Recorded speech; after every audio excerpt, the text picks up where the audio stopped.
Okay. Okay, sorry. Um, Going on the tail of what Commissioner Klauber was talking about, I had some ideas of other spaces as well, and I wondered what the considerations were for, it's very hard to describe to you, but something that was involving the area of the stairwell glass that might even extend over to the left above the sign, the revolving sign. So that wall above the sign, if that could be integrated into something, would that be acceptable?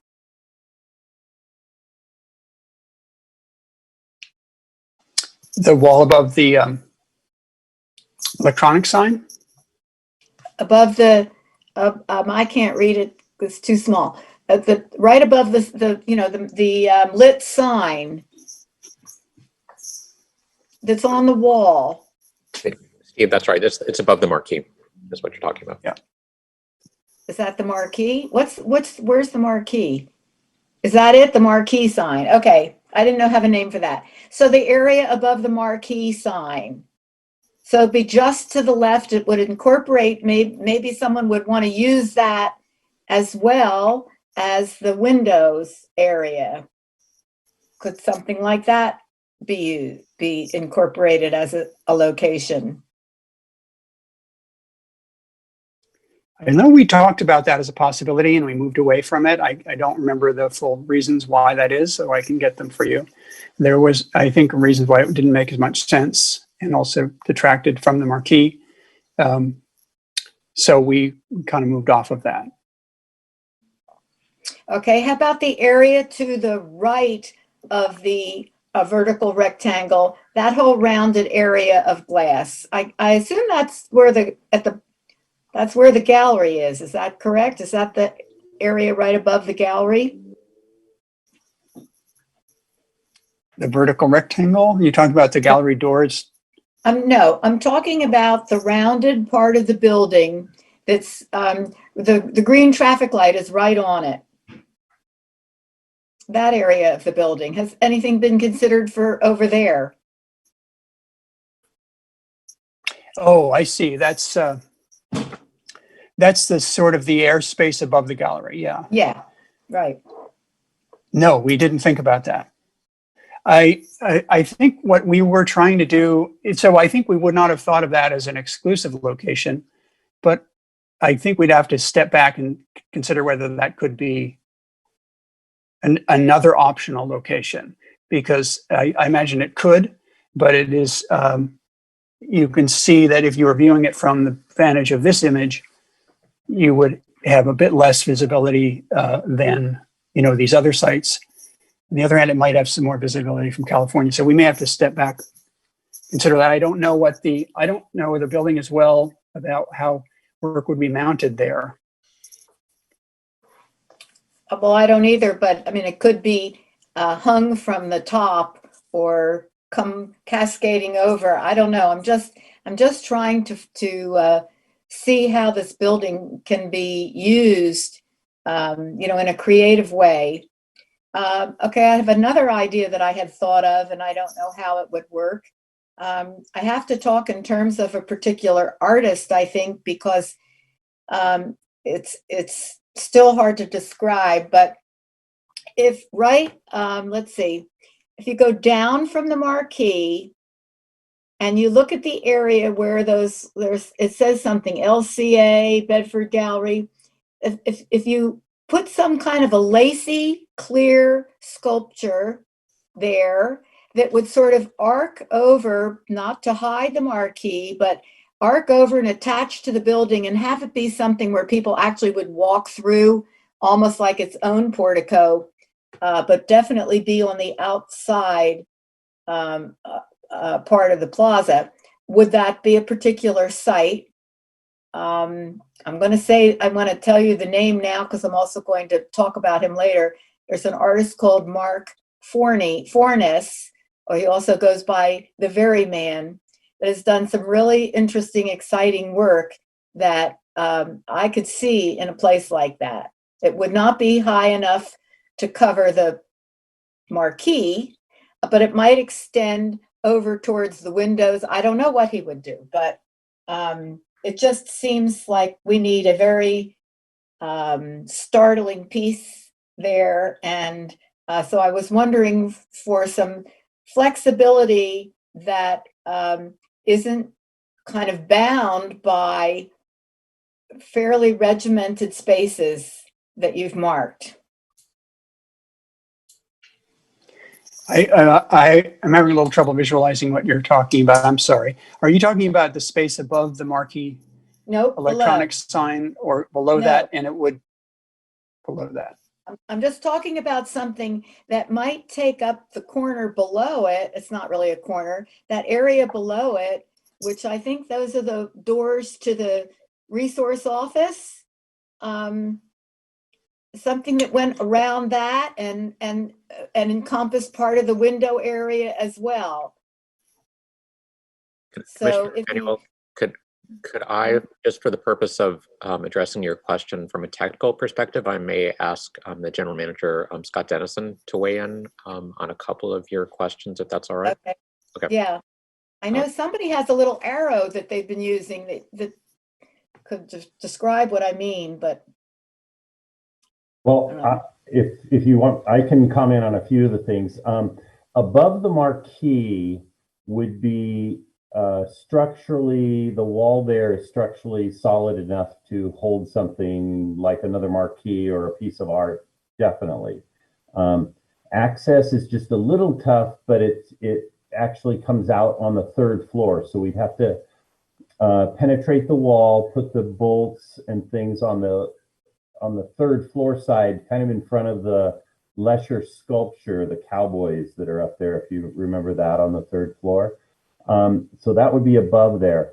Down below, in anything in front of those doors, we would have to get fire code permission, which is unlikely if it impedes the exit of any of those front doors. So that we'd have to really look at that. And then over by the gallery entrance, sort of side door entrance, something over there. I mean, there is an emergency door over there. I don't know if that's an emergency door for the gallery offices. Typically it stays closed, but there is an emergency exit there, so for egress in case of obviously a fire or something like that. The spiral stairs was an idea that I agreed with the committee that is highly visible. The challenge is it's backlit at night because the stairs are all lit up. So that the artist would have to take that in consideration. But that's just listening to the discussion. That's my take. Okay. Thank you. And that clarifies, because I was mixing up that entrance with the Bedford office doors on the other side. You'd have to have something rather wide that people could, it's very easy to walk through there, which is what I had in mind. All right, I'll finish with that. I don't think I have any more questions. Commissioner Bruner? Yeah, quick question, Stephen. If I'm reading this correctly, these are the proposed sites that would then go to the artist to take a look at and work with. Is the expectation that the artist will come up with a proposal that covers all three, or is that more at the artist's discretion? Commissioner Bruner, it's our artist's discretion. So these are a menu of options. They might choose to address 1, 2, or 3. There are considerations in sense of stretching their budget, the impact of each individually, what might be complementary one to the other to create a collective experience of the pieces. Okay. So it is up to the artist to be able to work within these options. Good. That helps me. Then it's not that we're trying to fill every little space here.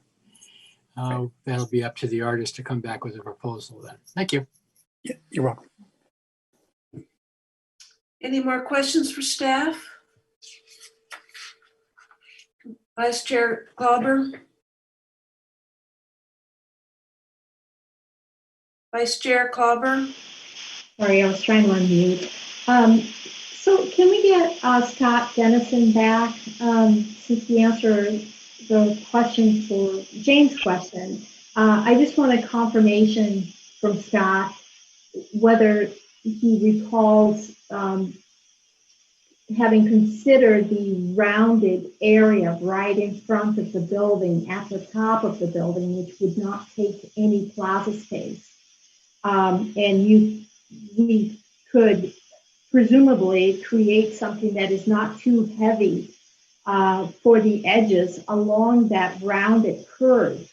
And so, Scott, can you speak to whether that was considered? Yeah, part of the challenge with that is, it's metal up there. And so the artist would really have to figure out a thin piece of art, because the windows would not be blocked. So it's really just the blue bands I think you're talking about. So the two top blue bands, is that what you're referring to? I am referring to the top blue, it looks blue or graphite, very top of the building above the windows. And it doesn't have to be a line art piece. It could be several art pieces, for example, just above each of the columns. So from this photo, I count 1, 2, 3, 4, 5, 6 columns. So there are opportunities for 6 pieces of art up here that are cohesive, presumably. And so I think that would be a spot that allows all the area to stay, for the performance part, and then the art would be up there in this very noticeable part of the building, and everyone would be able to see it from whichever corner you're standing, and it's over there, etc. Are you thinking that it goes above? It starts at the top of the window and goes above the blue band, which is about 6 feet, maybe 5 feet. Yeah, so definitely would clear the window, not anywhere near the window.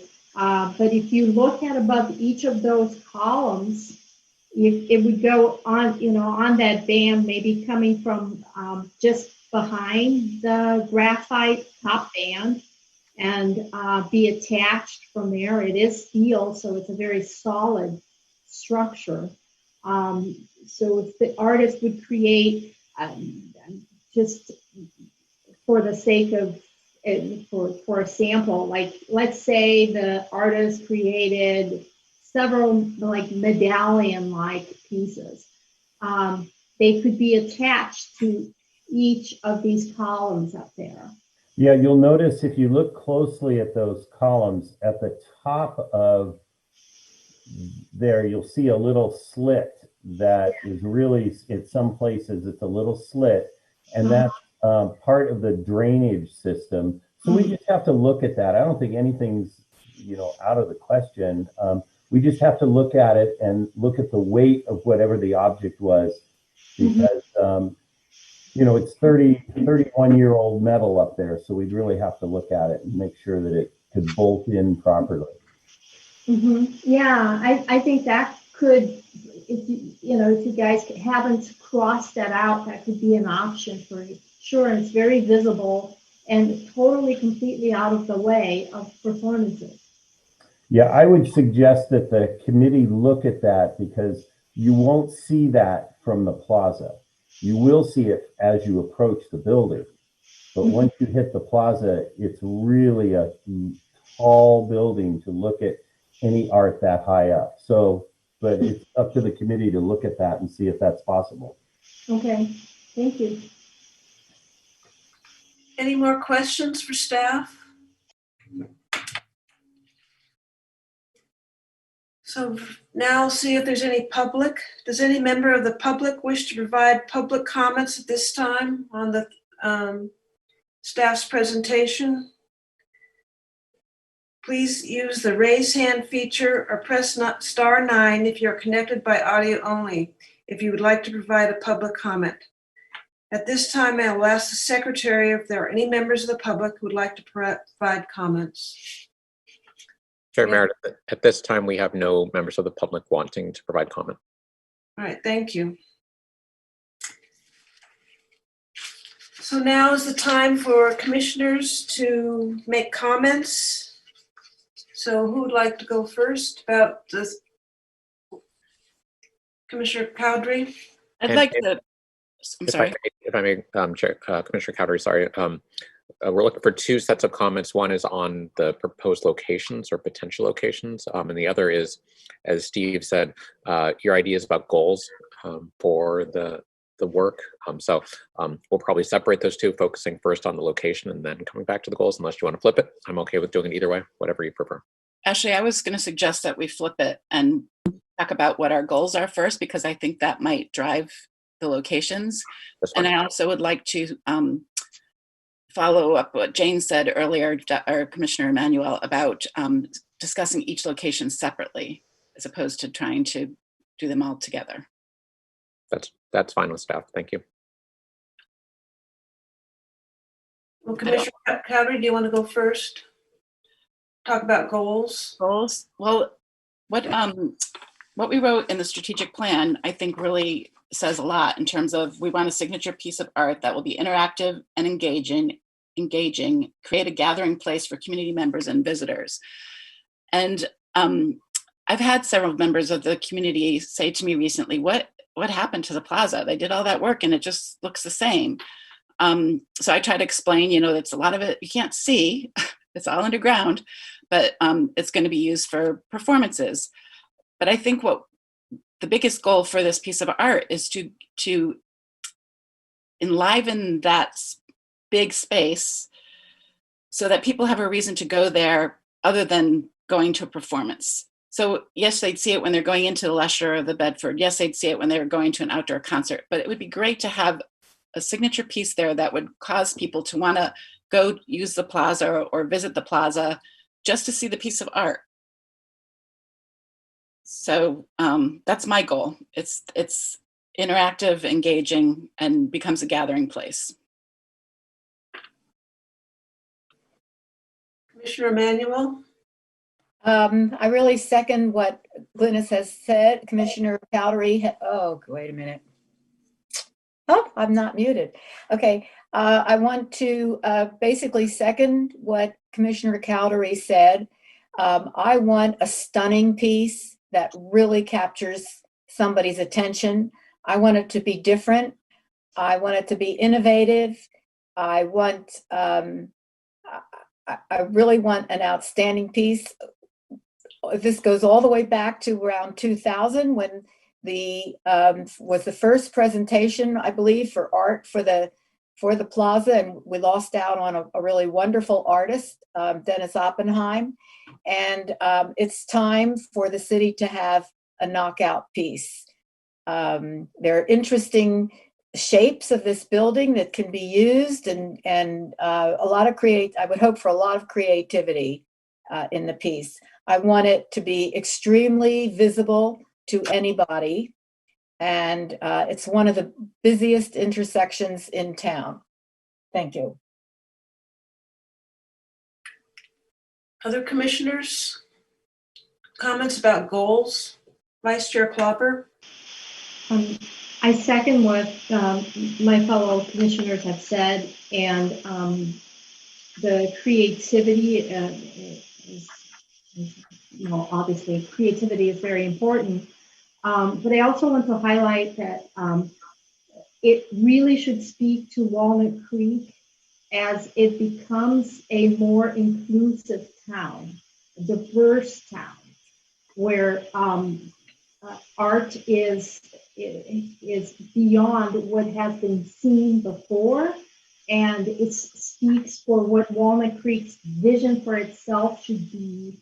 I highlight diversity and inclusion here, which are hot topics today anyway. So I think that goes hand in hand with the piece, the way it should turn out, as well as the artists that should be selected to work on this. Very important art statement for the piece and statement for the city of Walnut Creek and surrounding area. Thank you. Thank you. Commissioner Bruner, do you have any comments on goals?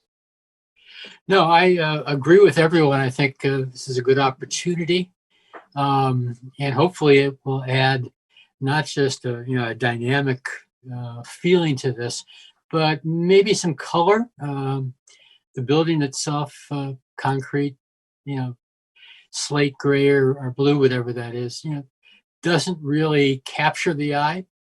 I like the idea of being able to see it from afar to draw you in, but hopefully it will be very visible once you are, on the site and you can continue to engage with it.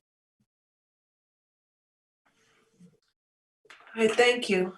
I guess my comments and goals, I agree with everything that everybody said already, but I'd also like to add that this is such a dominant building for the community, so I'd really like to see whatever the artwork ultimately is, that it really enhances and highlights this building even more than it is. It's a big building. It's, as Commissioner Bruner says, it's gray. So anything that can really highlight this and really enhance it, I think that's important. Commissioner Kadri? I just thought of some other comments that really are more about goals for the piece than about the location, so I'll add them in now. I want to make sure that since we haven't always had the best success with art pieces that are reliant on light, I don't want this to be something that is reliant on light. So if the location means it has to be, you can't really see it unless it's lit, I'm not a fan of that. It needs to be accessible to the public, whether they're going to a show or not. And it'd be cool if it did something with shadows, just because there is so much sun there. The use of shadows might be something that would be an added benefit.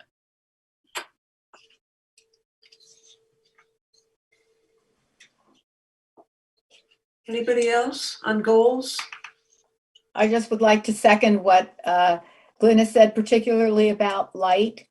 That building at night is so lit up that any sculpture that depends on light won't stand out well enough for that to be its central theme. Staff, do you have enough now to help you put together a list of the goals for the artist? I do. Thank you. I'm sorry. I absolutely do. And these are very, very helpful. I was writing furiously. So we're going to add these to the things we've already talked about that are a little more generic. And they're very helpful. And I think, artists like as much specificity as they can get, and then to be able to let their imaginations run. So I think these things are all very important. I also think that they speak, it's clear that you all have a very keen awareness of the importance of this as a facility, as a building, as a location, as a destination. So that's what we'll try to convey collectively, all those thoughts to the artists. So thank you for those. Now we'll move on to the locations. Comments on locations. Who'd like to go first?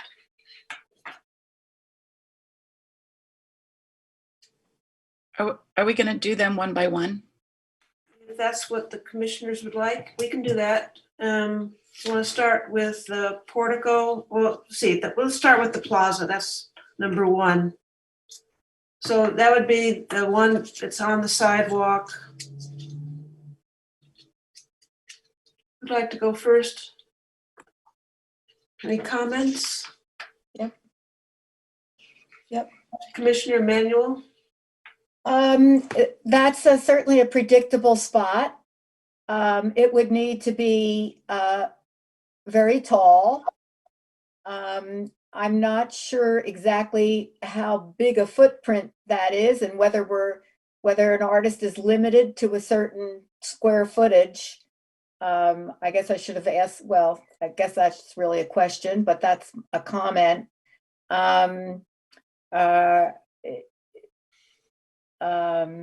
It certainly is a logical spot, but perhaps not the most innovative spot.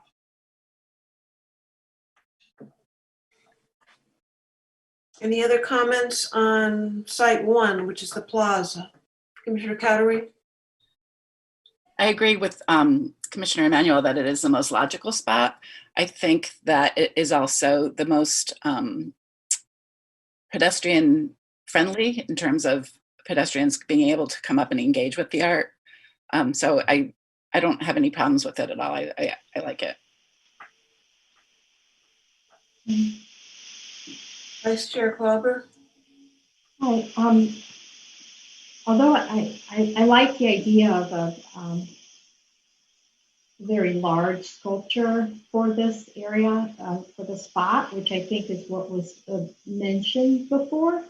I think it takes space from the performance arts idea for that. And I also don't think that is a sculpture, the scale of the sculpture could be big enough, given that is a small footprint right there. So it would take up, to be scale appropriate, it seems like it would necessarily need to take the front entrance. So that's my least favorite of all options for those reasons. Commissioner Bruner, do you have anything about site 1? Yeah, I think I agree with the last statement. In that, I'm looking at the picture, the Site 1 picture that shows the proposed footprint, and it looks like it does more blocking than attracting, especially with the lampstand probably about 4 feet away from it, and it being maybe another 4 foot away from where the people would have to walk around it. It's my least favorite. Also, I think there's probably, as has been mentioned before, in terms of lighting, I don't know what that would look like at night. All right, thank you. I like this site. I think it does have potential. It doesn't necessarily have to, I mean, just because there's that footprint there doesn't mean it can be monumental and going up and out. And I understand from the committee meeting, there was about the amount of infrastructures in the plaza, that the space is limited. So I think if there is going to be a piece in the plaza, this is the best place for it. So I'd like to see it stay in the list. So the next one would be talk about this.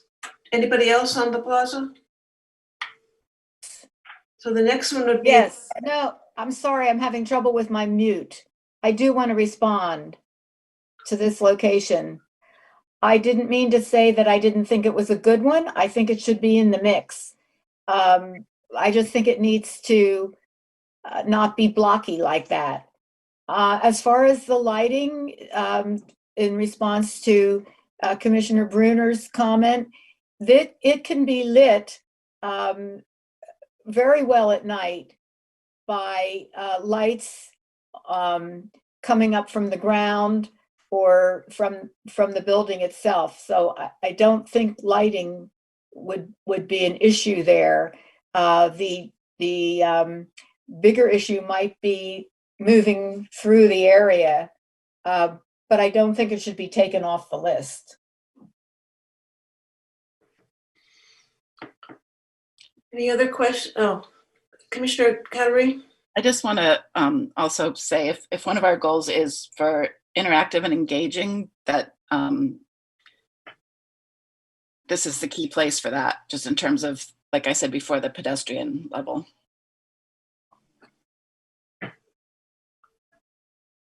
Anything else on the plaza?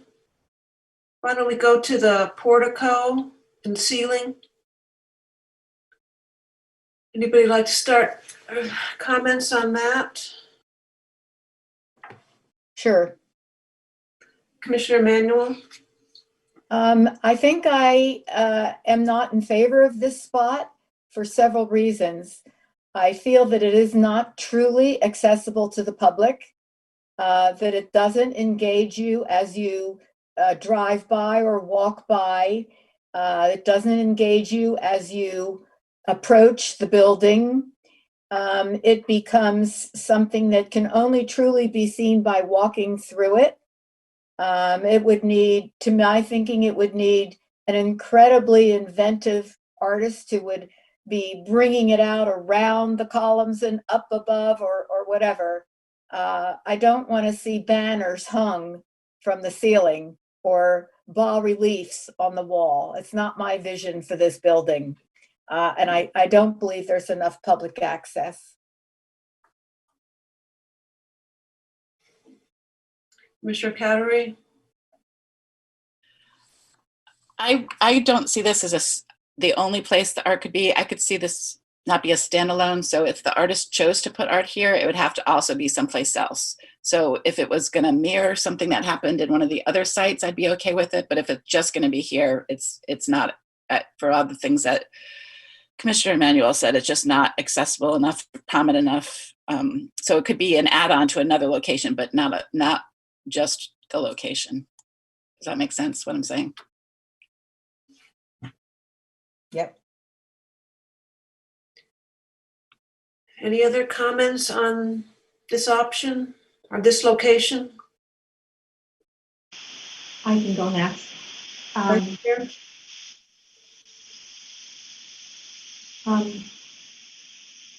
So the artist, if this is a chosen location, which I prefer more than the other because of the space availability for performances. I think the artist should consider the courtyard and continuum. If you're coming from the garage, to have that area as you first enter the courtyard and then flow through this portico. And I do think that something unique can be done here. And I think that it fulfills the idea of people having a place to just see the presumably amazing art that would exist within this portico and the walkthrough. And it is also covered, so rain or sunshine, you'd be able to have access to it. And you could potentially have something quite interactive for the audience as well. Both looking down at your feet or along the walls or on the ceiling. So it could be a wondrous type of art experience. And I really like this spot because of that. And it's away from where the other performance or the performance is supposed to take place. So I do like this a lot, and I think it could fulfill all of the goals that were listed. Thank you. Commissioner Bruner, do you have any comments? No, I think nothing to add.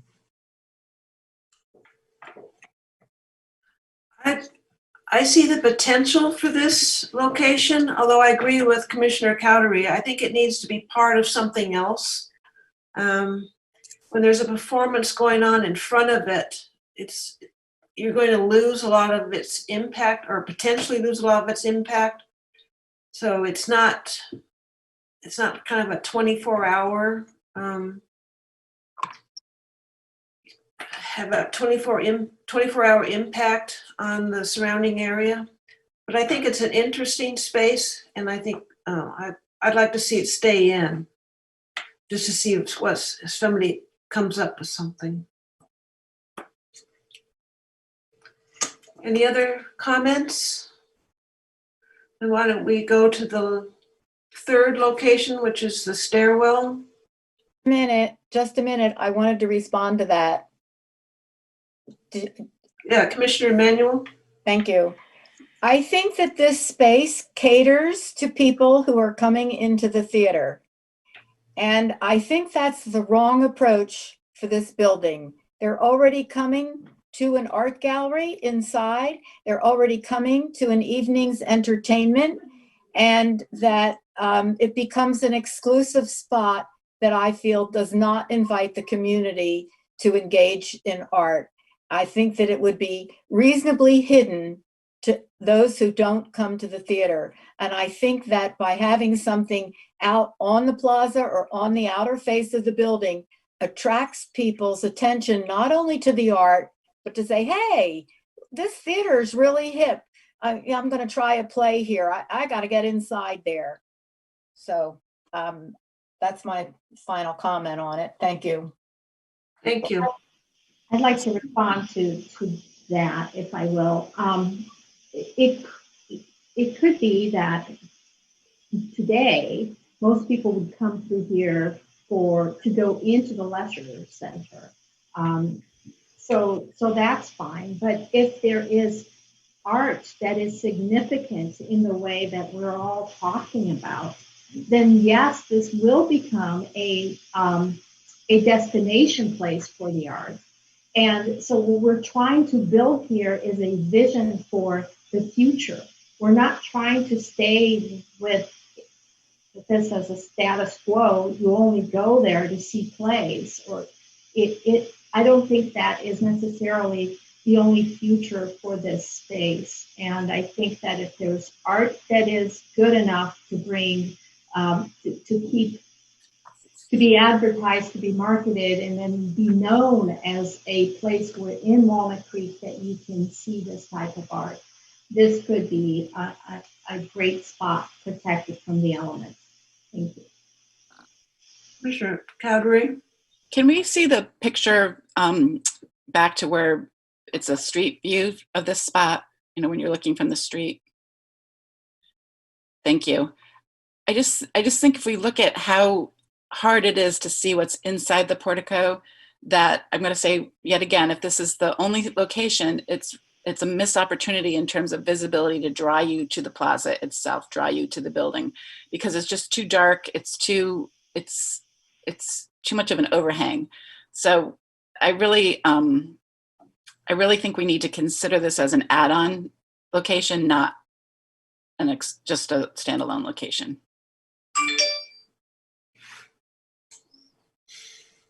Any other comments on the portico?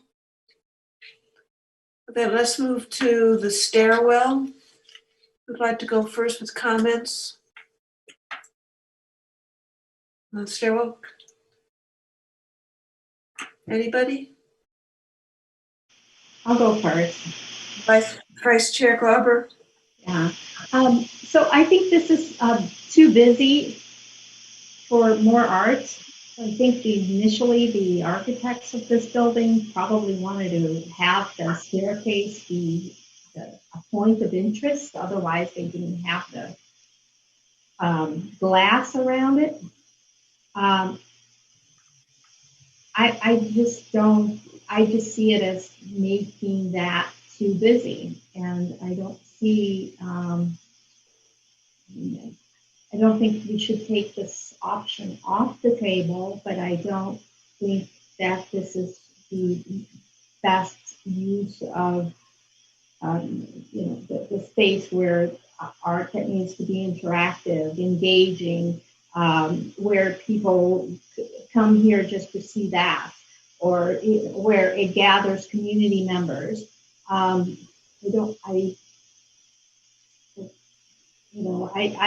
Maybe I'm wrong, and some artist is going to be able to make this an incredible option, but I don't see it. So this is my second least favorite.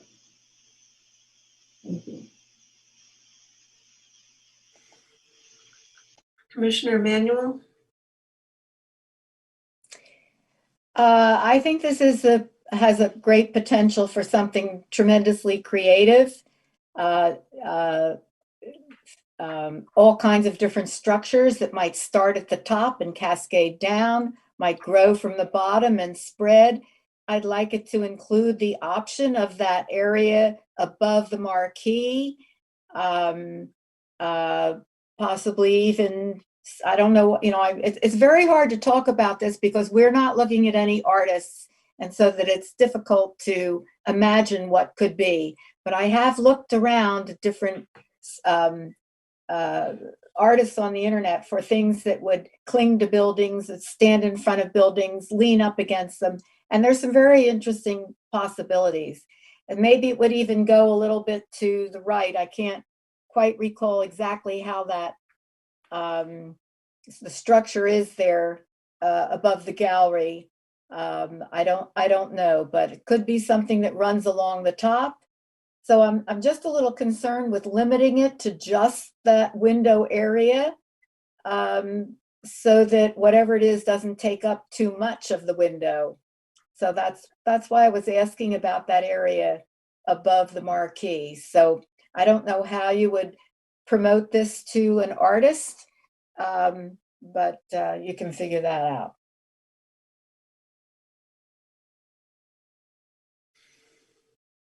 Any other comments? Commissioner Bruner? Yeah, I think this has a lot of options that could be done with it.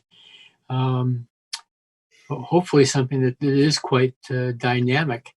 I think it angles out enough that when you're in the plaza, you've got a good view of it. It's also very good for anyone approaching the center from all but just coming down Locust Street towards Civic. So I think this is a one that really needs to be kept into the mix. Commissioner Cowdery, do you have anything? Yes. So when we had our subcommittee meeting, I expressed concerns about art being on the interior of this space because I don't consider that public art. It's only accessible to people that are in the center. So I want to make sure that if this is one of the locations, it's definitely includes a big portion of it on the exterior of the window rather than the interior.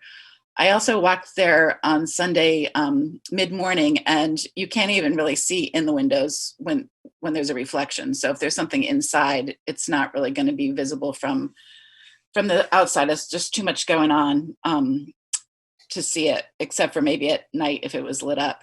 I just think it would be, inside is not going to be good in the stairwell, but exterior I'm fine with.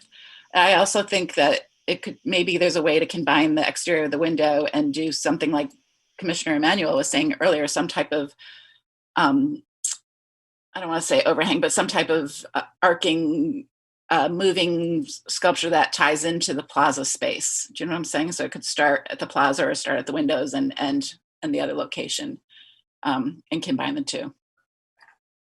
So I would not approve this if it's interior, but I would approve it if it's exterior. Anybody else? I just want to, I guess, compliment what Commissioner Cowdery said. I agree that I don't think there should be anything on the inside.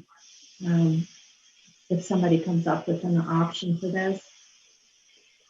And then the other item that just came to mind is as I was talking about the rounded edge of the front of the building. Maybe the artist can create something that goes from that exterior window, with, for the spot we're talking about now, to the top of the rounded area. Something grand, something that goes from one side to the other, wrapping around there, perhaps something in a kinetic type of style. That's it. Thank you. Commissioner Manuel, did you have another comment? Yes, I just wanted to talk for a second about the word that we all throw around, and that is interactive. And I don't, it seems to me that when you engage with a piece of art, it's interactive, and that they always say that the viewer completes the work of art. And so I don't want to confuse interactive with being able to turn a handle or touch something. I want it to be a more generic statement that in effect is engaging and asking somebody to come closer. That's all I had to say about that. Anybody else? Anybody else? Just my comments is I really like this site. I think it's highly visible. It's really could become a beacon, and I don't mean in the way of light, but I mean in terms of a real landmark piece of work that you can see going south on California. It is very visible going south on California from Civic, from Locust, and it would be highly visible to really stand out and really become a statement piece. So I think this location has a lot of potential to meet the goals that we've talked about earlier tonight. So from a question for staff, do you want a vote on this, or do you want to hear, I know some commissioners have some other ideas. How would you like to proceed? What would give you? Sorry. Thank you, Chair Mara. I would like to hear a vote on it, but I would like to also see if we can put back in a couple of site options that the commissioners have brought up, which are either new or extensions of sites we talked about, and then have that as a final list. Since, as we said, we are talking about a menu of site opportunities. And that would be, so if you don't mind, I'll go ahead. That would be the sites that we've got here, that we've illustrated, then the potential extension of something that would be above the marquee sign on that wall that is above the doors into the Bedford's Resource Center. The possibility that there would be work in the portico and there's an extension of it into the courtyard space, and the possibility that there might be something along the upper edge of the curved main wall above the windows. These could be part of the menu. What I would say then is if there's support from the commission to vote on these, there may be things that staff has to work through about those details, but you've given us the options, and they will be contingent on those being practical. And we would have a little bit further discussion, but we wouldn't have to come back. As I've said, and this is my bias, is that I'd like to be able to present the artists with quite a bit of opportunity and flexibility, so they can come back with something that is inspired and treats the whole center to make a landmark piece and make a big visual difference. That would be my preference as staff. Would you, Commissioner Cowdery? I'm fine with that. I guess what I just want to make sure is in our motion, I feel very strongly that I don't want the portico and the courtyard or that whole area to be a standalone. I really would like to see our motion have that be as a, and you can put your art here and someplace else, but not a standalone. So I have a question. Do we have to vote today, or can staff go take our comments and then present those comments to the artists, and then the next time we see it, we have a better idea versus committing to the spots right now, especially since we've identified other spots that could work.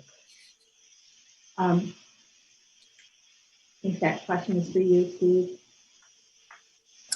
Well, respectfully, I don't see it as having decided on the sites. I think what we're talking about is if you are able to vote tonight, it would be for a range of opportunities. And I do feel that if we don't have a vote, that it does stymie us a bit in moving forward to work with the artists and give them these possibilities. So what I was suggesting was not to limit or switch out the sites we proposed, but to add onto those as options. Though I'd be happy to, have the caveat, as Commissioner Cowdery has pointed out, that we would ask the artist not to do a piece that was only in the portico, interior, and courtyard space. Commissioner Cowdery? And do we want to also make that same caveat if the artwork could be above the marquee, that's an add-on spot, it's not a only spot? I'm asking that. I'm not suggesting, I'm asking more like what other people think about that. Since I brought that area up, I would say that is an extension. It's not a solitary place. It's not a standalone place. It would be part of an expansive spread of art in that area. I don't know. Steve can figure out a way to communicate that to the artists, but and I just want to say that I agree with what Glenn has said about the portico. I will not vote for that spot myself, but I don't think we have enough money in this pool to have art in several places, but maybe an artist will surprise me. That would be fun. So, question for staff, do you want to vote on each location, or do you want a vote that, as Steve tries to summarize, these 3 locations and then the additional ones we talked about tonight? Just one motion. What would be most helpful for you? I guess this may be a question to our director, but can there be a motion that says, and I'll frame it, we approve as primary locations, the plaza, staircase windows, and as secondary or add-on locations, portico and courtyard space, wall space above marquee, and window, maybe call that an atrium space above gallery. And you could vote on that as a package. As you just described that, Steve, that makes sense to me from a staff perspective, but I just want to make sure that's the consensus of the commission. So if that's the motion that someone wants to make, that would be up to the commissioners, but it makes sense to me. Thank you. Commissioner Cowdery? I couldn't tell if his motion included the exterior of the windows or just the window pane, but I'd be glad to try to make the motion if it needs to come from one of us, if that's what you're saying. Is that what you're saying? Yes. Okay. So I move that we approve the primary locations of the for the artwork on the Redney Plaza or at the Leisure Center. It might not necessarily be on the Plaza. Be the location on the plaza, the exterior of the windows as the primary locations, and the artists can use additional spots, the additional spots of the portico and ceiling, courtyard, the area above the marquee, or the area above the rounded windows, I believe it was, as add-on locations for their art. Do I hear a second? I'll second that. We have a vote. I just want to confirm there's no more discussion on this, or are you ready to move on? I just want to make sure that everyone has their chance to say their piece before we close this. Right. Okay, I'll take the vote. Sorry, check my notes. Commissioner Cowdery, Yes, sir. Commissioner Bruner, Yes. Commissioner Emanuel,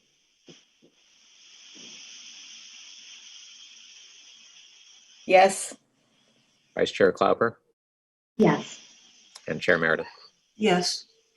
Motion carries 5-0. Thank you. All right. Thank you, Thank you everybody. very much. Thank you. Thank you, staff. Thanks. Steve. Can I speak to just real briefly? This isn't the, okay, now we're going to go off and we'll see you in several months. You see in the staff report the next steps.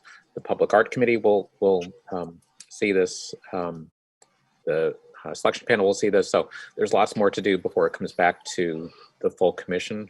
So work will be moving apace, but we're excited about this, and staff thanks the commission for your information as well as the goals. That's really helpful to us. So thank you. Thank you. Are we allowed to ask how many artists are on the short list? I didn't know if that was in your report. I didn't see it. No, it was not.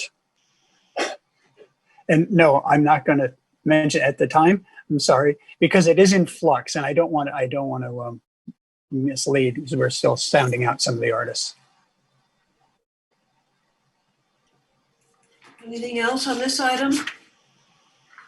If I may ask, this is related to the budget. So I know that a little bit, about $5,000 was paid to the arts consultant.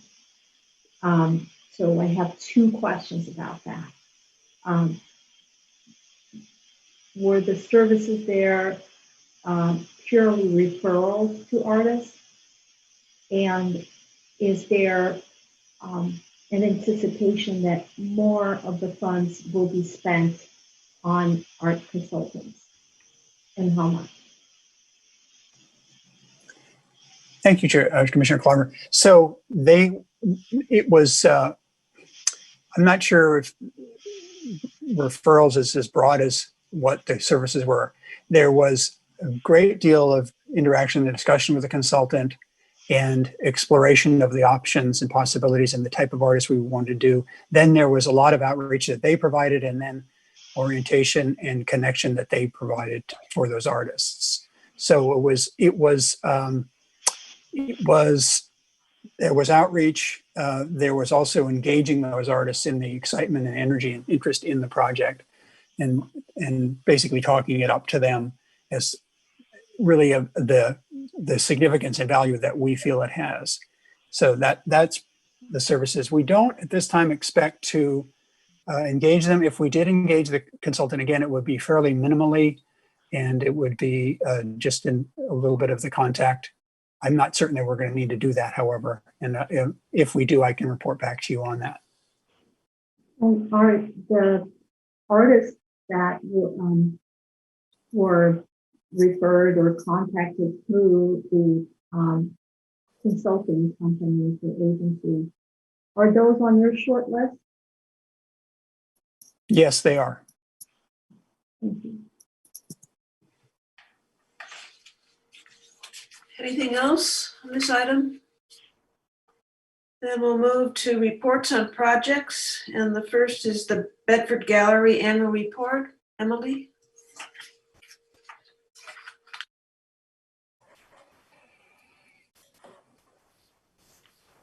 Let me just share my screen one moment.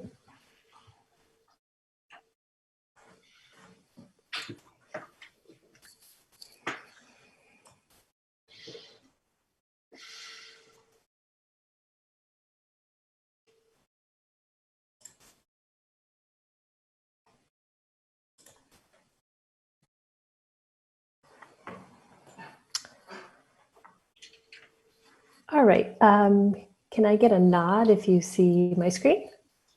Okay, great. Thank you for your patience. Good evening, Chair Meredith and the Walnut Creek Arts Commissioners.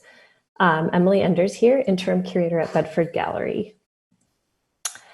So I think we can all agree that this year didn't necessarily go as planned.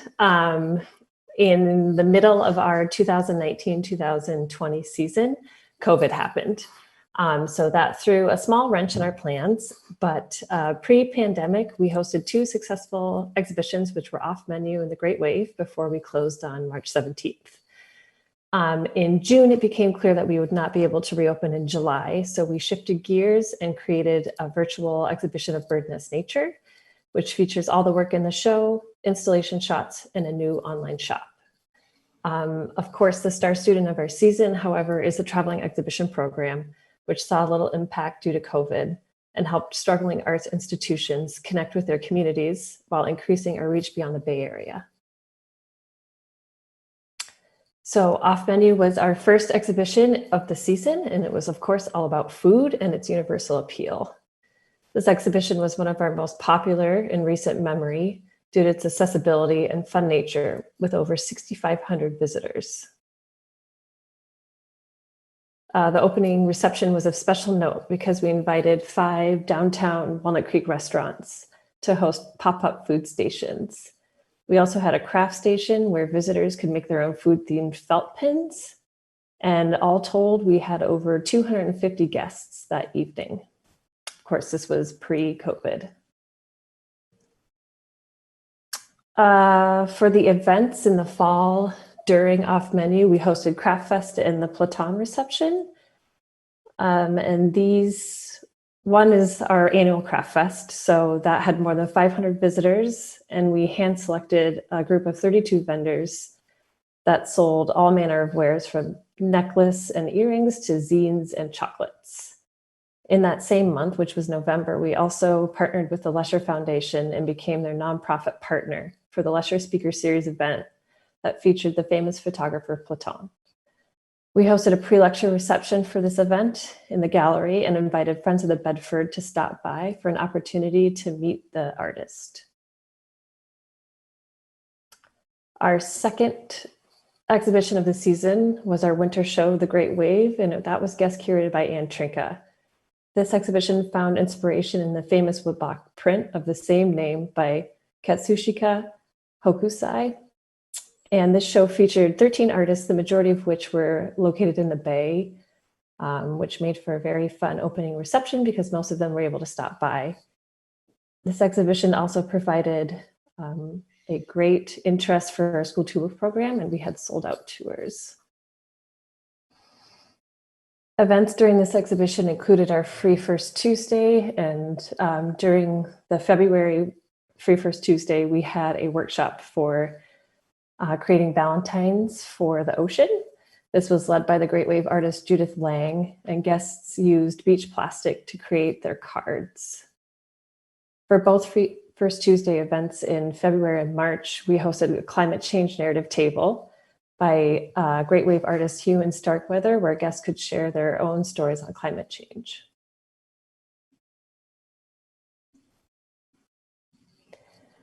School tours and Art in a Suitcase remained a programming staple for us this season. And for the second year in a row, we sold out school tours for the winter exhibition slot. Despite COVID truncating our season, we had more total tours during Off Menu and the Great Wave than we did for the entire 2018-2019 season previously.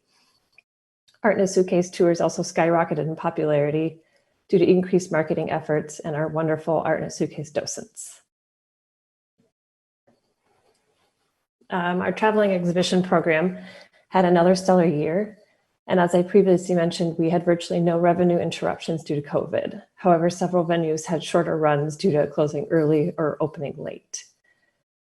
My Hero returned home with some impressive stats, which includes 124,000 miles traveled across the US and being seen by over 84,000 art lovers. Blow Up 2 will begin its 4-year tour this fall in Florida and currently has 9 venues booked. In fiscal year 20, our traveling exhibition program generated over 125,000 in revenue. And our current shows on the road are set to visit more than 40 venues. Cut Up, Cut Out is currently at a Slots venue in Turlock and will come home in January. And in early 2021, Tradition Interrupted will open at its first venue for a total of 4 shows on the road, including Blow Up 2, The World of Frida, and Personal to Political.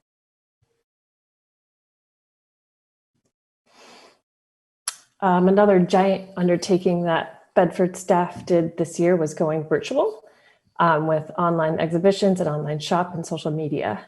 So in late June, as I mentioned, we received unfortunate news from the county that they were rolling back their previous reopening plans, which meant that we would no longer be able to open in July to the public with Bird Nest Nature. So what do we do with 170 artworks that have been delivered prior to receiving this news? We hung the entire show and made a virtual exhibition out of it. Between July and September, Bedford staff created an online viewing experience, complete with installation images and an online shop. On launch day, we received more than 1,000 views and have sold 7 artworks online since mid-September. The online shop also accomplishes a long-term goal of the Bedford, which is to create an online platform to sell art and merch. Steve will give a full report on this, but I wanted to take a quick moment to recognize Duncan Arcade and all the staff work that went into that. This project has been in the works for over a year, and myself and Steve and the rest of our staff are thrilled to launch this program and see all the exciting murals that will rotate through it for the next couple of years. In addition, Steve is also serving on the Rebound Temporary Art Program Committee, which has supported 2 murals by David Cho and Allie McKay. Other projects include The Wishing Tree and numerous yarn bombs, 2 efforts led by several of our arts commissioners. Our Bedford volunteers, especially our docents, have gone to work even during the pandemic. So before COVID happened, our docents had a very strong 2 exhibitions of Off Menu and The Great Wave. Those shows were almost sold out school tour wise. And then when COVID happened, they switched gears and are now hard at work developing virtual tours for school kids and have created at-home art projects for kids to do with easy to find materials. A small group of docents also created a virtual adult tour, which premiered during a 4-part art series workshop hosted by the Bedford, the Center for Community Arts, and Civic Park Community Center. Our guild also hosted opening receptions for Off Menu and The Great Wave, and are now signing up for desk shifts for Bird Nest Nature. And I just want to take a quick moment to thank our volunteer force. We are super grateful for all of the helping hands that we have and truly couldn't do it without their support.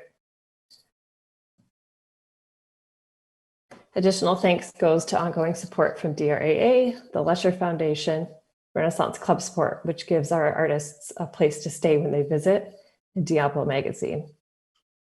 Our members have also continued to support the gallery through this trying time, and we reserve the first week of our reopening for members and volunteers as a small token of our appreciation. And last but not least, none of this would be possible without the relentless creativity, talent, and dedication of the Bedford and Public Arts staff. From installing 170 artworks, to developing a virtual exhibition, to managing 5 and at times 6 traveling exhibitions, and realizing a years-long public art dream in the middle of a pandemic, these 4 individuals are the embodiment of resiliency. And with that, I'd like to thank you for your time, and we'll take any questions you may have.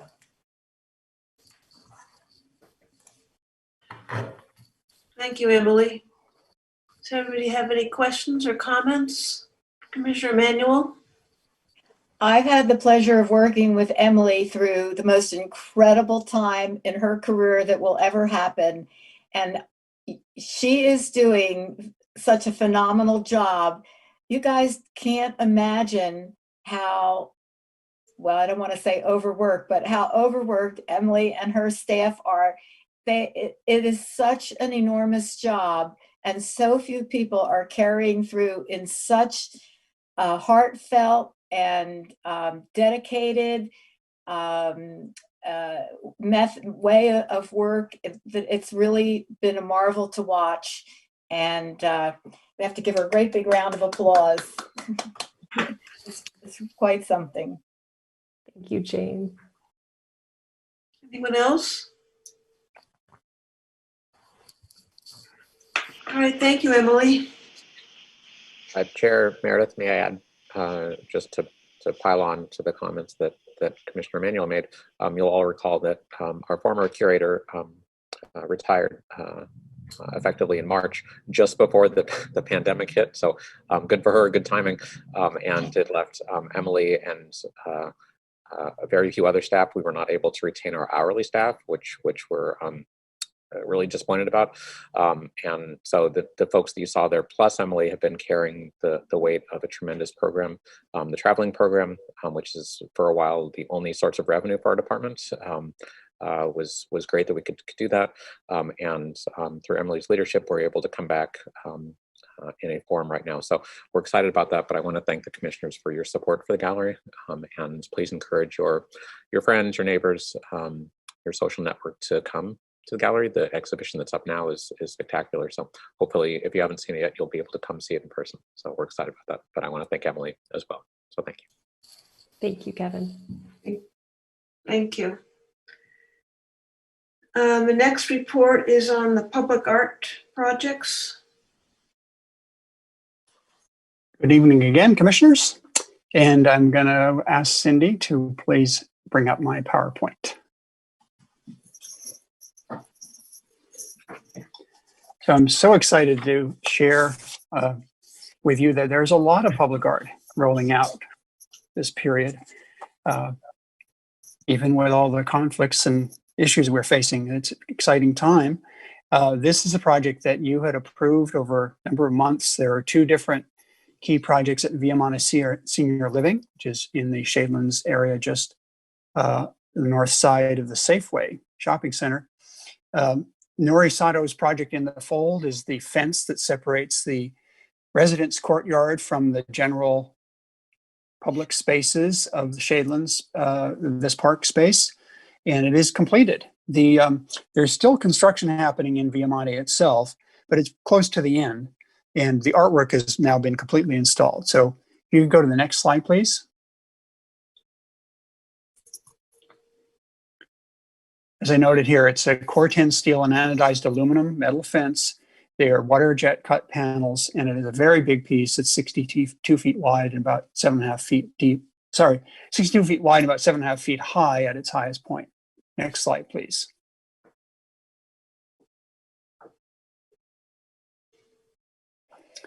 I was very satisfied when I viewed and signed off on this project to the consultant. It was very much what we had seen. I think the proposal was very, very close to the final, and it's an impressive work, and it's great when you can get up close to it and really see the quality of the finished work. Next slide, please. For example, the image on the right just shows you the very lacy kind of water jet cut quality of the panels, and these are reflecting the oak tree that's nearby. It reads from the inside and outside. Because of it's a locked facility still under construction, I couldn't view it from the inside. But I wanted to point out that there is not dedicated lighting for this, but there will be courtyard lighting from the interior. So by day, it's viewed well from the outside, and you can get the exterior finish, a good view of that. And by night, it will project light from the inside too, so it'll have a bit of a glow to it. And if you go to the next slide, please. The other artist is Nicky Stacias, and she did her baskets installation. These are fiberglass over plywood with some gold leafing on the gold for surfaces that you can see here. And as you enter the facility from the front side, you see the entry sculpture. This is 120 inches high by 24 inches by 24. And the foundation is below grade, and it is very beautiful. As you can see, it also catches the sun and reflects the sun if you get the sun just right. Unfortunately, when I visited, it was just a little past the optimal sunlight on the piece, but it's still really shone. Could you go to the next slide, please? And then nearby in the bioswale is this other assembly of baskets. They're varying height, 60 to 84 inches. They also have 2-foot high footings. Now this is in a little recessed bioswale with New Zealand flax. And what that is there is to collect water, retain water during flooding and so on. So there will be times that you won't see the footing at all and you'll just see the pieces rising up above. Now these are going to have intrinsic lighting. They actually have lighting in them already, but I viewed them so recently, just last Thursday, the lighting is not hooked up yet. It will be, they will be lit. And you'll be seeing that. And the plaques are going in. They may have already been installed. They weren't there when I saw them, but they may be installed soon. Next slide, please. A project that's pending, it isn't quite there yet. You know, probably all know the Heritage on Locust next to Waterlight Plaza. Next image, please. It's like many projects was delayed for months, but is largely built now. And if you go to the next slide, this is actually the location where our project by Jen Lewin will be installed. As a reminder, we were the consultants on this project and helped them source the artist. Jen Lewin is a New York-based artist, and she does truly interactive works that often take the form of lighted platforms that when stepped on, they are activated. So this will be a little processional of lighted platforms that can light up when touched by the foot that will take you down through from the street, sidewalk down to the back of the property. And on the right side of it will be some seating for patrons and for passersby. If you go to the next slide, please. This is a sample I've shown before, but this gives you an idea of, this is set in a grassy field, but it gives you an idea of what that work will look like. So this has been delayed, but I understand that this project will be installed likely by early December of this year. Next slide, please. The other project that's happening, for which we were the consultants, is Trinity Heights Condos, and the sign is called 3 by Lennox Homes. I'm not certain what the final title of this development will be. And this is a lot further along than the last time I viewed it. I have not got word back yet, though, when we're going to see an installation, so I will let you know when that occurs. We'd love to be able to photograph that when that happens. This is a sculpture by Pard Morrison that we help the artist select, and we'll be going in. Next slide, please. And changing hats a little bit, now we're talking about collection maintenance, not new work. So this is our Veterans Memorial Plaza in better times. Absolutely iconic and landmark and a real central space of the city and a very important part of city infrastructure for events and so on. This has aged over the years and major maintenance has now come due.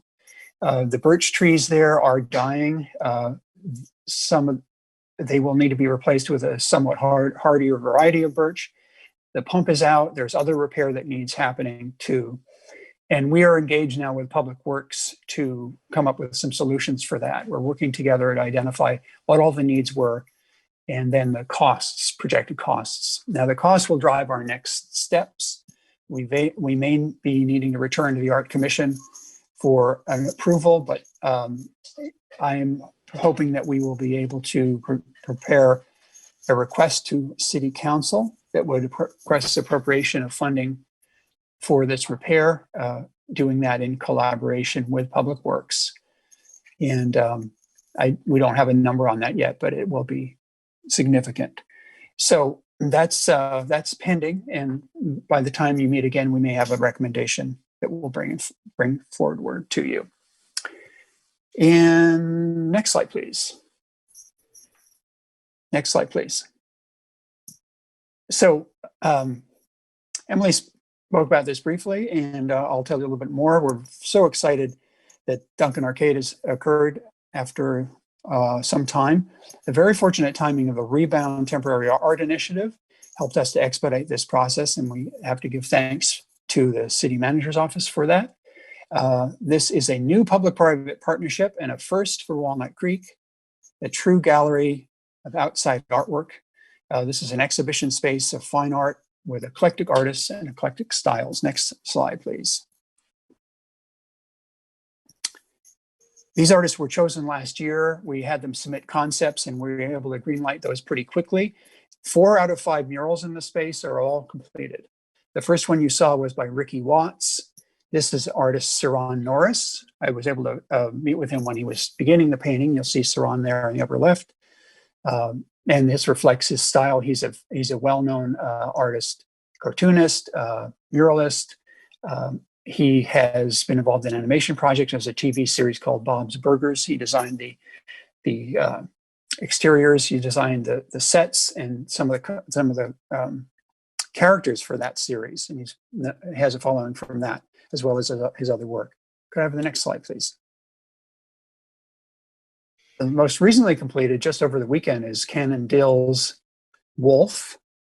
Cannon has a painted acrylic background and then ink drawing of this wolf, and that's a style that we liked and we brought him on for. And then next slide. Next slide is the last image in the arcade, Velia de Eulis, and she was the first painter completed.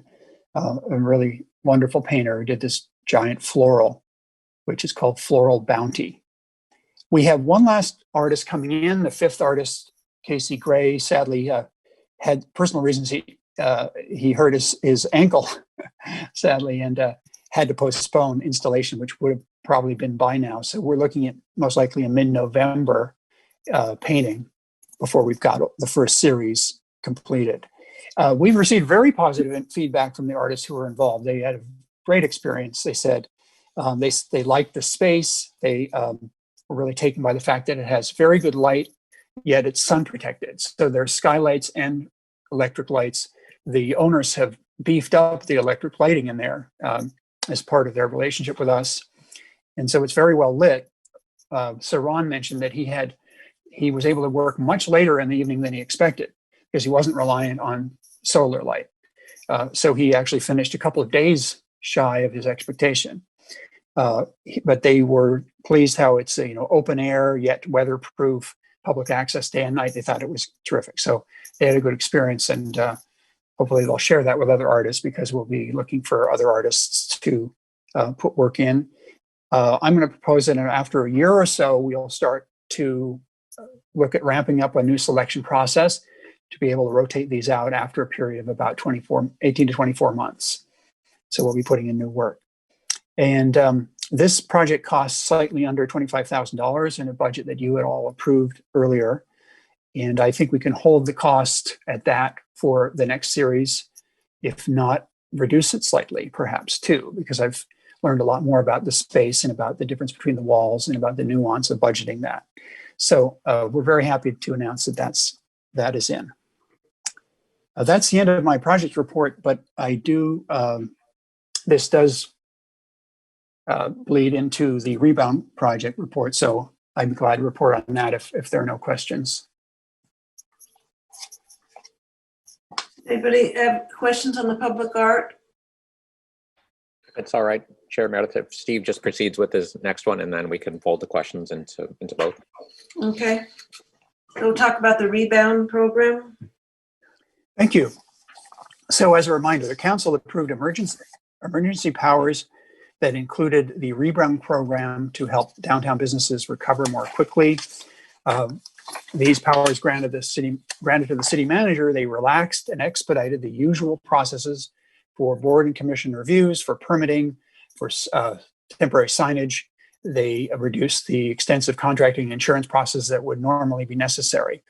As a result, our tireless committee, former Commissioner Joe Bologna and current Commissioners Cowdery and Emanuel, as well as some assistance from Carrie and Sarah with Walnut Creek Downtown, have done a great deal in the downtown. And I'm sure you've seen some of this work already, if not all of it.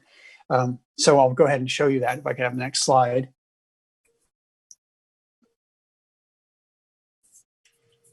There's just yarn art everywhere. Wonderful, wonderful installations, all sorts of things happening. The middle image is a wishing tree. The image on the right is our old friend Bulldog, who is fashionable and careful. in COVID.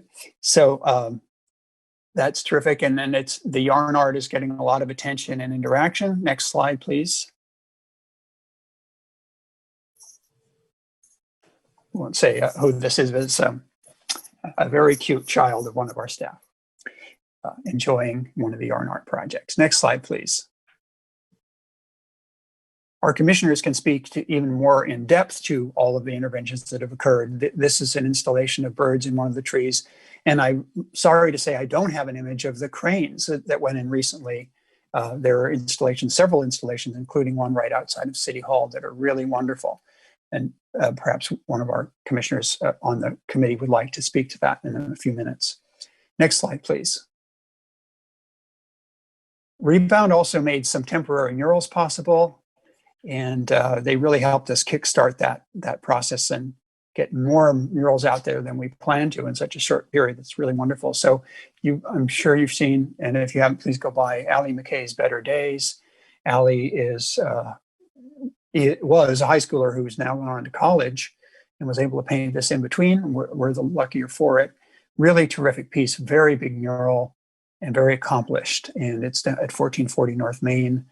That's the address of the building. Sasa Restaurant is to the left of this image. So this is a space for exterior dining for Sasa.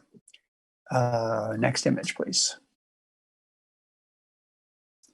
And very recently completed, probably Friday, this was completed, is David Cho's piece, Earth, Water, Wind, Fire, and Sky, on the site of Cheap Pete's. Really striking mural, quite large, that went in over about a week or so, about 8 days. Like all rebound activity, these projects are meant to be temporary and only up until the county fully reopens all business and some of the temporary, permitted things go away. The murals theoretically should be painted over by the city at that time. However, what we've arranged with the city manager's office and the ad hoc committee of the council is that if individual building owners want to keep these murals at the end of that period, we can work with them and we can formally ask you, the commission, to grant a grandfathered status to the murals. So we're going to take that as case-by-case basis. And for better or worse, it may be some time before that would even be a question, because the county has to completely reopen, give direction to completely reopen business. So these should be up for some time. We have one more mural pending at this time. Next slide, please. And that is at the wall next door to Mel's Patio. The address of the building is 1388 North Main. I have a proposal pending, but don't have the final image. But with luck, we'll have this installed within a matter of a few weeks' time. That would be the last of the ones that were pending and would be more or less the end of our general fund budget that we are allocated for the murals. But we're still entertaining possible additional murals. So if there's more news, I'll bring that back. So as I mentioned, the rebound helped us to jumpstart the murals program envisioned in the Public Art Master Plan and a major strategy in the strategic plan. Not only these murals for rebound, but also Duncan Arcade that was pending for some time got launched. And I want to once again acknowledge Commissioners Emanuel and Cowdery and former Commissioner Bologna. They put in so many hours of hard work on these initiatives and were invaluable to me as staff, guiding me and helping me along with the projects. And we also consulted Walnut Creek Downtown, in particular Ms. and Sarah. I also really want to acknowledge the vision and support of the city manager's offices, Terry Kilgore and Colette Hanna, because they were behind us all the way on these things. And without their support, we couldn't have made them happen. And they're, I think, as enthusiastic as we are about it. So I really appreciate that they saw the arts as an integral piece of the rebound strategy, and it's to our benefit. Thank you, and I stand by for any questions you may have. Any questions for Steve? Comments? Let's see, Commissioner Emanuel. I would just like to say that I'm all of this is great and town is looking great, but I am so excited about Nori Sato's wall, her fence. It's everything that I dreamed of, and I know it'll look better when I actually see the real thing, but it's just terrific. Vice Chair Klauber, you had a question, you had a comment? Yes, I wanted to echo that. I actually was going to ask whether or not the art was in, because I had heard Viamonte got their occupancy certificate. So I assumed that art was in, but I hadn't driven by. So it is exciting to see that. And we'll have to talk about adding that to the public art tour as well for the app. And I don't know if I'm able to share a screen, but I would love to share a screen of this cranes, if that's possible. Am I allowed to share a screen? You are allowed to share a screen. Let's just assume this is the commissioner reports. Oh, I can wait. I can do that under that. Fine, go ahead. It's saying I can't share a screen, so. We're adding you at the moment. Please hold. If Vice Chair Klauber wants to speak, and then we can come back to you, Glynis. Vice Chair Klauber? Yeah, let me unmute. So I'm very interested in the public murals, and they look wonderful. Thank you, everyone who's involved. Going forward, how are we sourcing the artists for the murals? Thank you for the question. You know, I think that's flexible. What we did is we developed a short, I won't say short list, it wasn't that short, but we did a pool of amazing murals that we wanted to work with and pulled from that. I believe what we'll be doing is going back to that list, adding to that list. We will come and talk to you again about that. We certainly welcome suggestions for the mural list. And I have also, through this process, although of course, we know many artists, but even through the process with Rebound, I've found a few artists that I didn't know and brought those into the Rebound project. So I'm very excited about the great range of artists we can work with. So it's somewhat flexible, and we have some time to develop how we're going to source those artists, Commissioner Klauber. That's great. And how do you see the future of the public-private partnership? Because I think at least in my case, I was hoping, and I think I heard that we were hoping to springboard for public-private partnership program off of this Rebound program. So what's your take on how we're going to be doing with that?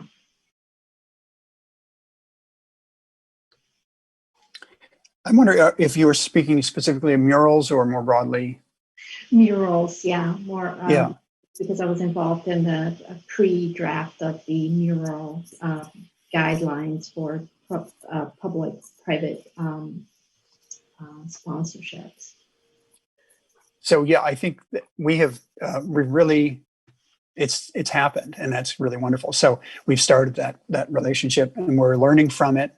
And I think our commissioners would probably echo this. We've learned quite a bit about the public-private part of it.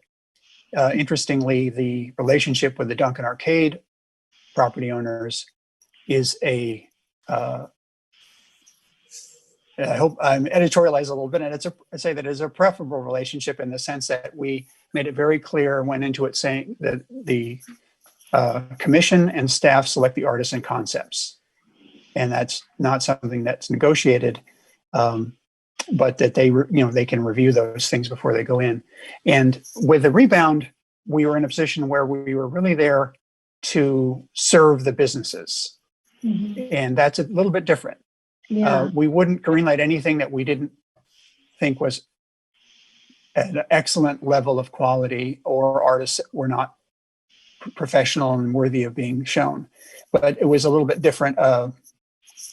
The criteria were a little different. So we've learned from that. And I think those things we need to factor in, go back through the Public Art Committee and the Arts Commission and think about what that means. And the other issue about it is that when when we say, we'll fund 100% of it, I think there's flexibility there for the commission to say, of course, it's going to be the things that are selected by the staff and commission.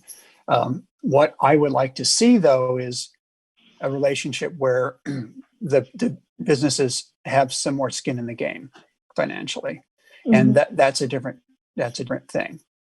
So I would say your question presents a number of questions back and opportunities to explore together about what we want that program to be, and also to see the response of the businesses to the murals. And if we're getting businesses and saying, I'd like some of that, I'd like to see that on my wall. I know that I see the possibilities, and I see what I hope is a range of artwork that we've just shown, quite a range in terms of style, Right. differences in quality and differences in culture. So that's where I am. That's great. And any ideas on how we can communicate that to the private real estate owners, and so that we can grow and show them what the possibilities are off of the experience you guys have had? Well, off the top of my head, I think that Walnut Creek Downtown is a good partner that can help us with that. I think the city manager and those staff that are in touch with business planning, those are all ways that we can be communicating with the business owners. Great. Thank you. Mr. Kadri, can you share screen? Unmute. I almost made it through the whole meeting without doing that. I can wait till under the commissioner's reports. That's fine. Okay. Any other questions or comments for Steve? So we'll move on to staff announcements and brief reports on activities.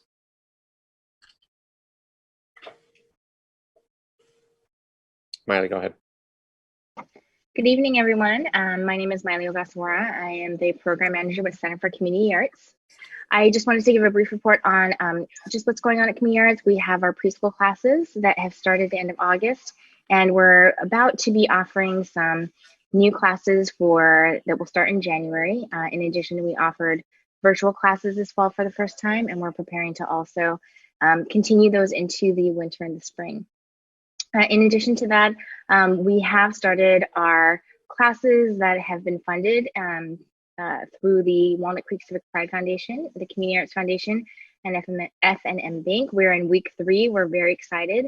This will serve the Trinity Center, Vila Vasconcelos participants, and the Civic Park Community Center to offer creative writing and oral storytelling classes to seniors and community members that are underhoused or homeless. And then additionally, we are providing arts programming to some of our local schools through a grant with the community, with the California Arts Council, and our team has been working with Walnut Creek Intermediate School to share pre-recorded art lessons and weekly virtual art lessons in digital media, drawing, and painting during their AP time. And other programming is anticipated to begin in January. Thanks so much. Thank you. Scott, are you next? I will go next. Good evening again, Commissioners. Scott Dennison, General Manager of the Lesher Center. I just wanted to give you a little update of what we've been up to in this COVID-19 2020. We've done a couple of movies live on the top of the Lesher Garage. We had to postpone the first one that was planned because of the smoke.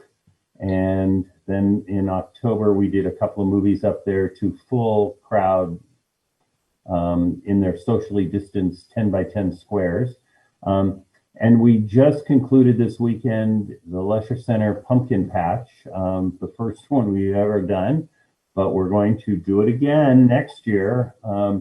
And so we sold about 250 pumpkins. We got some of our scenic artists who have been unemployed. They volunteered their talents to paint a bunch of pumpkins, and those sold for $45, and the regular carvable pumpkins were $30, and it was used as a donation to the Lesher Center. And then we're planning a North Pole experience with families in small groups who can go and visit our are set from last year. Mrs. Claus's kitchen and Santa's workshop. We have a great plan for socially distancing everybody and how we're going to take pictures but not touch anybody, and it's going to be pretty spectacular. And then we're working out with the unions and with the platform, we're going to virtually stream a Christmas carol to our families that use it as a holiday tradition. So we're excited about that, and we will have all of that on sale within a week. So that's it from here. Any questions or comments for Scott?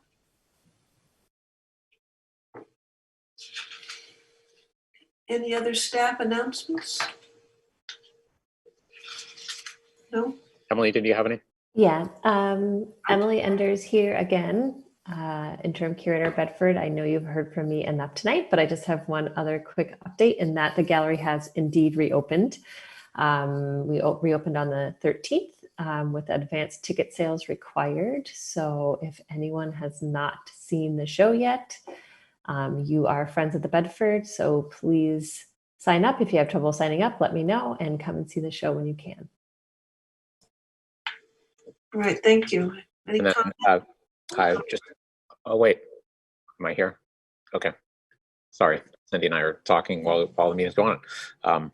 Okay, 3 updates from me. The first is you may have seen that Your Parks, Your Future has been put on hold by the City Council for at least the indefinite future. Obviously, this is primarily related to budget. With the Commission's input, the Council did prioritize Heather Farm as the preferred location, the Heather Farm Community Center, the pool for the preferred facility. But right now it's on hold until we can identify funding source for that as we look to capital budgets in the future. So that's one. 2, there is a meeting on Friday for the chair and the vice chair to attend with the mayor pro tem, and other commission chairs and vice chairs. So I just want to make sure that Chair Meredith and Vice Chair Clapper had that on your calendars for Friday at 9 a.m. Is that on both your calendars? Yes. Thank you. And that's virtual, of course. There's no breakfast, even though it probably says breakfast.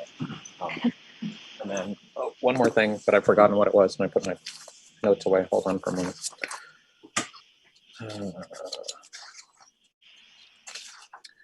Shadelands. So thanks to the Commission for your input on the extension of the exemption for the Shadelands Business Park from the public art fee requirements. The Council heard that and supported the extension. You recall your recommendation was for a year through June 30th of next year. The Council determined that they wanted to extend it a little bit more time, so they have approved that through December 31 of next year, of 2021, and then it was sunset at that point. And we'll see where everything is economy-wise and business park-wise and everything else. But as of now, that's the date that it will expire. So thank you again for your inputs on that. So that's my update. Thank you, Chair. Any questions for Kevin? All right, so we'll move to commissioners' announcements and brief reports on activities. Commissioner Cowdery, do you want to?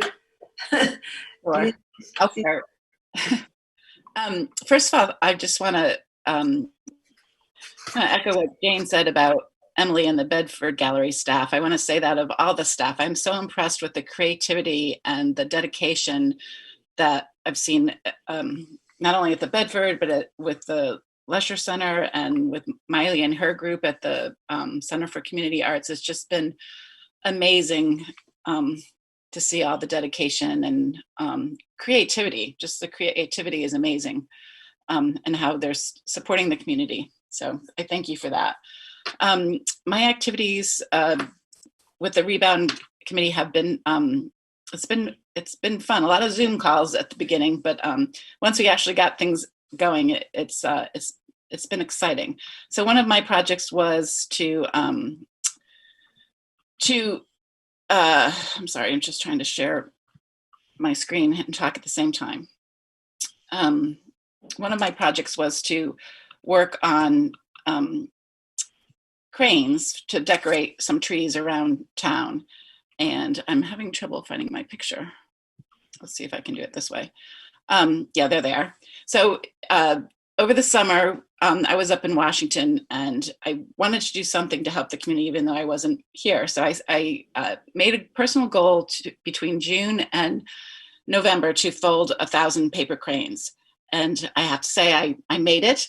I don't know if you know or not, but the paper crane is in Japan is a sign of hope and healing. And so I thought it was very appropriate with everything that's going on to be able to give that gift to the city. So they're in front of City Hall. There's some by the Bedford. There's some on Main Street. So that was my crane project. And then I'm also excited to say I've been working with the Youth Commission, the Youth Leadership Commission. They approached us a while back to develop a mural. Originally, it was going to be a community service day project. And with COVID and everything, obviously that didn't happen. But we came up with the idea of doing a virtual mural. So the commission has put out a call for artists. They've selected 12 youth artists to each complete artwork in a letter of the word Duncan Arcade. And this is going to be a wayfinding mural for the Duncan Arcade murals. The artists have submitted their first draft, and we're meeting this week just to go over them to make sure that they're appropriate, which what I've seen, they're all beautiful. And so then my son will be photoshopping those letters into the mural, which will be printed on vinyl, and we think will be put on the Locust Street garage, city-owned garage, as a wayfinding mural with an arrow to direct people to Duncan Arcade. And we're also, Steve is reaching out to the Duncan Arcade owner to see if it's possible to put also a version of it above the actual entrance on Main Street as well. So it's been great to work with that group of youth. They're super, super professional, engaging, enthusiastic, and I'm looking forward to being able to share the mural with you in the future. Commissioner Manuel? So Glynis may have been up in Washington folding, but she was really a great part of the rebound committee and always there to have me run things by her. And I was always there to look for sites for her trees. And it was a great process. And I want to thank Steve for a lot of hard work. This wasn't easy because it was a changing scene the whole time. We'd prepare something and then we'd find out, nope, it's going to change. We've got to look at something else. So being very flexible and with it, the complications of not meeting in person made it really something. But anyway, the yarn bombs have been fun. We have almost 24.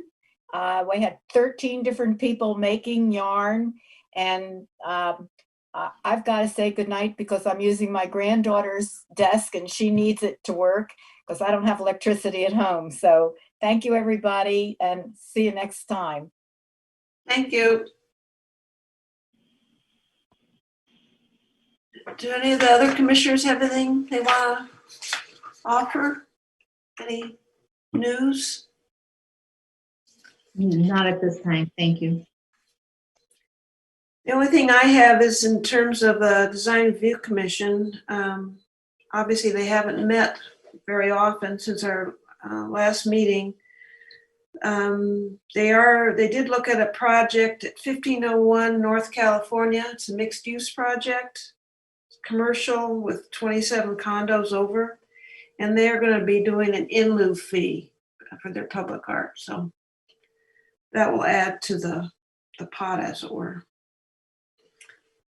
So with that, is there any other news or comments from anybody? And I guess we're adjourned. Thank you.